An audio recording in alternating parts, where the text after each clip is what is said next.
Damon here with NLP Gym. Should you kill your ego?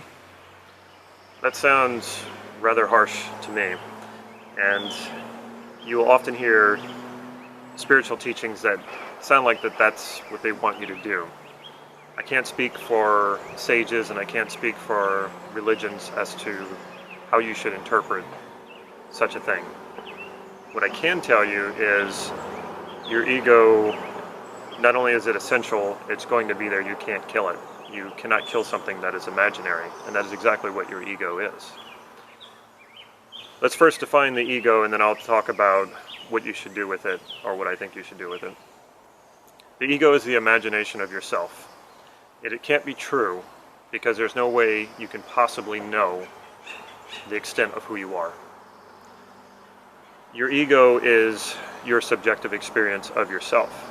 And NLP is about discovering the structure of subjective experience.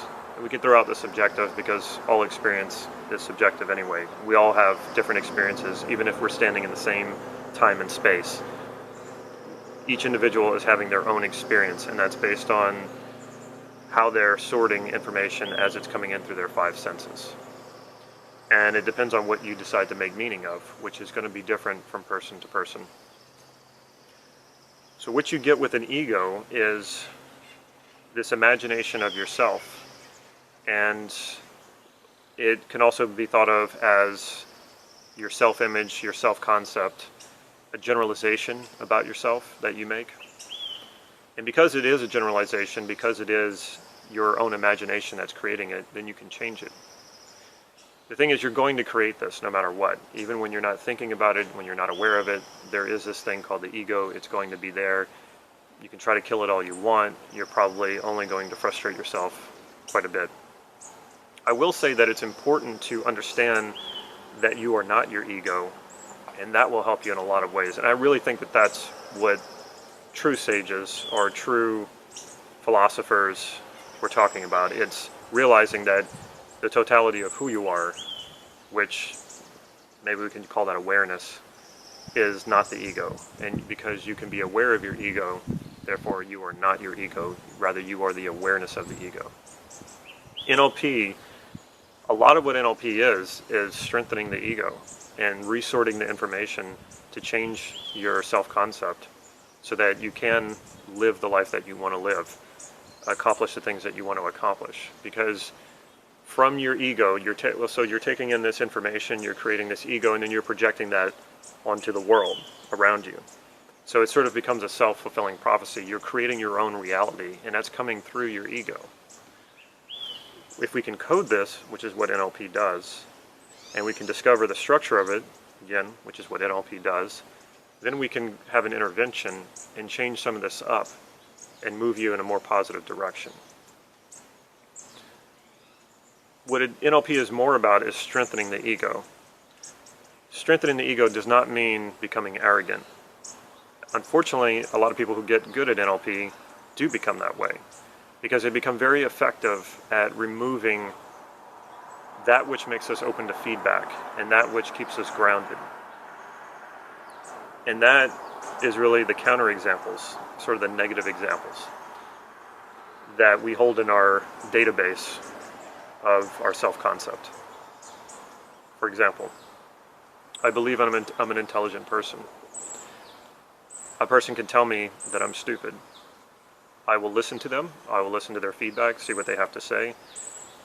And if it's good feedback, actually that's going to strengthen my sense of being more intelligent because I'm welcoming more information in and I'm saying, okay, well, maybe they're right about that. Now I can do something about it.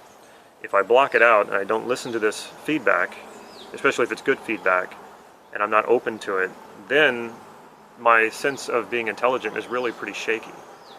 And I'm afraid that it can be taken away from me. A true sense of being intelligent would be that I experience myself as being intelligent no matter where I go, time and space. It transcends time and space. I can go to a completely different environment where there are different people, and I still know that I'm intelligent. And I can still even know that other people are more intelligent than me. I know that I was intelligent when I was younger. I know that I will continue to be intelligent into the future. At the same time, I also know that I've done stupid things. I don't think of myself as a stupid person just because I've done stupid things here and there. I have a lot more examples of me being intelligent that let me know that I'm an intelligent person in spite of the stupid things that I've done. And in actuality, it's those negative examples, those examples of me being unintelligent, that actually grounds me in reality and gives me the sense of being even more intelligent. Because despite doing stupid things, I know that I'm still intelligent. So a strong ego is not an arrogant one. An arrogant ego is one where the person removes these counterexamples, these negative examples out of their database of their self-concept altogether. And like I said, people who get really good at NLP can do this. And so it's not uncommon to come across someone, an NLP trainer, even some of the famous people in NLP, and they come off as very arrogant because they're very smart and they're very effective at removing any sort of negative experience out of their life. And it really doesn't serve them. So instead of trying to get rid of your ego, focus on the areas of your ego that you want to strengthen. Focus on the qualities of your ego that you want to strengthen, and make sure you have some counterexamples in there. You want to definitely have more counterexamples that are positive. You want to have more examples that are positive, telling you that you have this quality, then you have counterexamples, but you want at least 5 to 10% of these qualities being counterexamples. So for example, I have a database of experience that lets me know that I'm intelligent. And in that database, that database is made up of 5 to 10% of experiences of me doing things that were dumb or stupid. I don't want any more than that, because if I have more than that, then I could actually turn my quality of being intelligent into an ambiguous quality where I feel like, oh, I'm intelligent some of the time and I'm not intelligent at other times. So there is such a thing as having a healthy amount of counterexamples, and that will strengthen your ego and make you less arrogant. That will make you open to feedback, and when you're open to feedback about a quality, that's how you improve that quality. It's like doing anything else. If you're an artist and you accept feedback from people you trust about your creations, that's going to make you a better artist. If you're a salesperson and you listen to feedback about how well you sell, or if you don't get the sell and you review that in your mind and you think about, okay, well, what happened there? Why didn't I get the sell? And you take that on yourself as you're being responsible and not blaming it on the other person, then you're open to feedback about that. And that's going to make you a stronger person. That'll give you a stronger ego. And that's a good thing. That's not a bad thing. Like I said, you're going to have an ego. Don't try to destroy it. Spiritual practices are great. I do a lot of those in my personal life with yoga and meditation, but I don't get the sense, or I don't try to get the sense, that I don't have an ego. It's just let that go and save yourself a lot of frustration, a lot of time. Check out our website, nlp-gem.com. Follow us on Facebook. Subscribe to our YouTube channel so you can get updates on these videos. And check out some of the freebies we have on the website. And I'll see you tomorrow. Take care.